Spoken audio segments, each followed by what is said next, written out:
Drayton Hall, a place people may think they know well. But what about the people of Drayton Hall?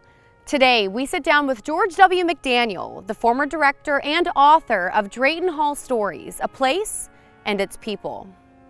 The wonderful thing about Drayton Hall is that it's never boring. You have the house, which is spectacular, architecture to preserve, artifacts to preserve. You have a landscape to contend with, and it's always changing. And also the people of Drayton Hall, both black and white.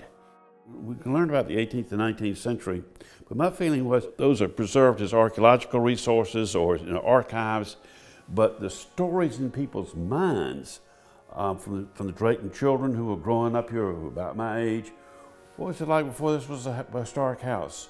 Or African Americans who lived here, what was life for them during the era of segregation? I was interested in writing this book because I'm interested in a complete history. And that is of the history of a place-based site like Drayton Hall. And I was interested not only in the owners, the Drayton family, because they were critical. I was also interested in those who worked here, the African Americans who lived and worked here during slavery and afterwards. And then I was also interested in donors and board members and historians and curators who really devoted so much of their life to this place. Why care? I'm a Peace Corps volunteer, I'm a Vietnam vet, and if you look at the history of the Peace Corps, what I was doing is hardly featured, is not featured. And so I was always coming back from those experiences. I was interested in how things operated from people who don't make the history books, who aren't the plantation owners or the generals or so forth, but who is it who's really out there? That influenced my thinking, my set of values that I had as an historian. Many books have been written about historical sites, but they are almost always from just a historian's point of view. There hasn't been a book that looked at a historic site, a place, from the points of view of staff, architects, descendants, white and black, even tourism leaders, all share their recollections about this one place. And that's why this book is the first of its kind in the nation.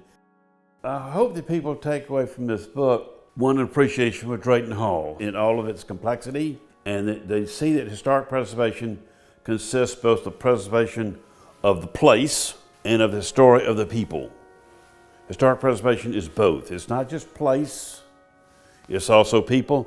Both of those together constitute, in my mind, historic preservation.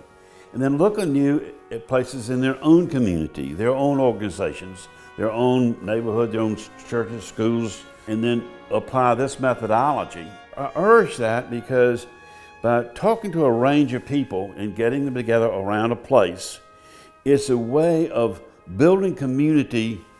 It's the place that they're talking about, so they're more open to telling to you what's on their hearts and minds, and in that way you help build community and empathy.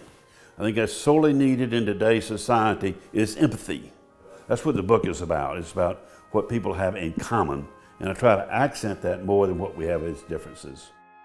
You can purchase a copy of Drayton Hall Stories, A Place and Its People at the Drayton Hall Bookstore, Amazon, and many other local bookstores. For more information on Drayton Hall, you can visit draytonhall.org.